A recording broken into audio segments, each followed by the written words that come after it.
Hi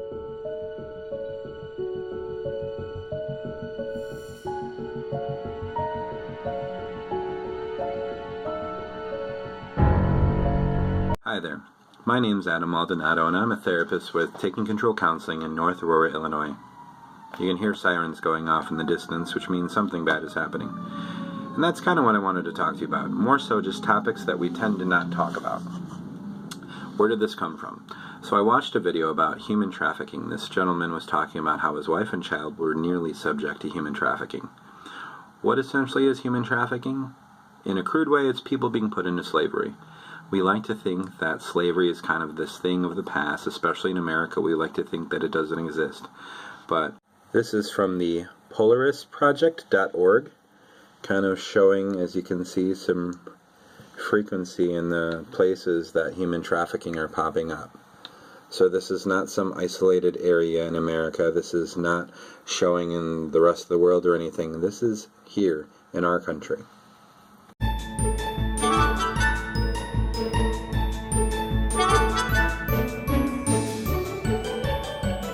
It's not just human trafficking that's not being talked about either. We tend to not talk about these things like that because they're uncomfortable, because we want to have what the late great comedian George Carlin said, the not in my backyard mentality. Think these things don't happen where we are, or to the people that we care about and love, more importantly.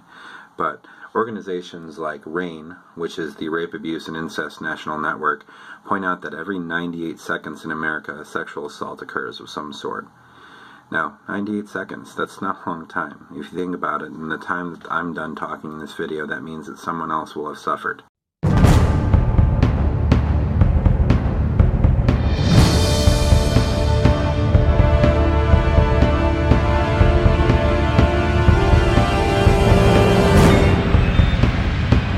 We have this Me Too movement going on, right, in social media. People are posting that on their statuses. Because of the exposure and everything in Hollywood, that's bringing people out, making themselves a little more vulnerable, and helping us to understand how much more common things like sexual assault, harassment, and rape really are. Because if we simply went off of the reports, then we're not getting the accurate number, because that's just a fraction of what we're really dealing with. And as a therapist, I know that all too well.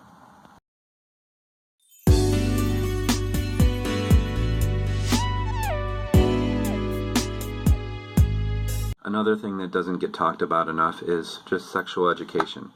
Sure, it happens for adolescents in schools. They go there and they learn about the mechanics, STDs, and things like that, but not necessarily the psychological and emotional ramifications of what a sexual relationship encounters.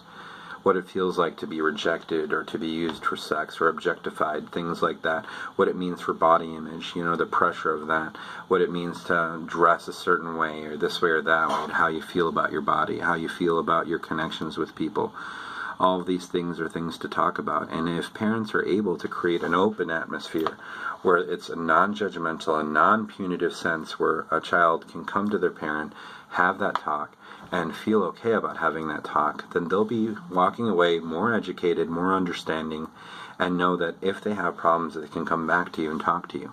Now, of course, some parents are good at this. Some parents are out there doing it. Some parents don't. And it's the fact. There's always exceptions to every rule. But we need to have this conversation more often. That's the most important part. Just having the talk and making sure that they know that there's a safe space to talk about that.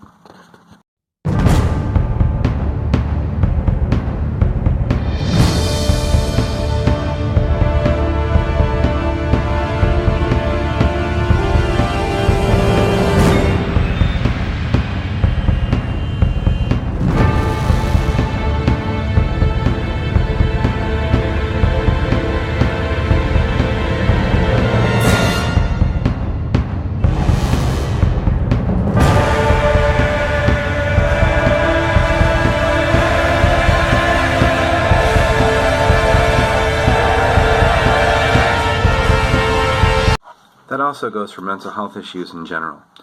I mean, there is such a taboo still to this day. We have this movement, break the stigma. We want to get out there, break the stigma, and make it okay to not be okay. The fact is it is okay to not be okay. It's okay to not have your stuff together, because nobody is perfect. You can go about this world and you can live well and you can have a decent life and you can do well most of the time, but face it, we're all going to have some point of breakdown. We're all going to have some anxiety. We're all going to get depressed at some point, and that's okay. Some of us struggle more than others, and that's okay too. And it's okay to talk about. And that's the thing, is that we need to make it more okay in society to talk about those things. When you're having dark, depressing thoughts, if you're feeling suicidal, to realize that it's okay to talk about that. For all of us to create that open atmosphere where it's okay to be imperfect. It's okay to be vulnerable.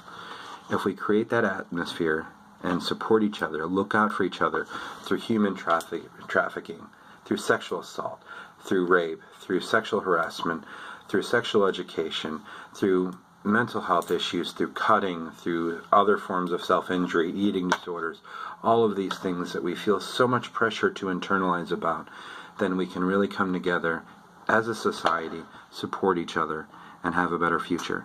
And as I would say, write the next page and make it a better story.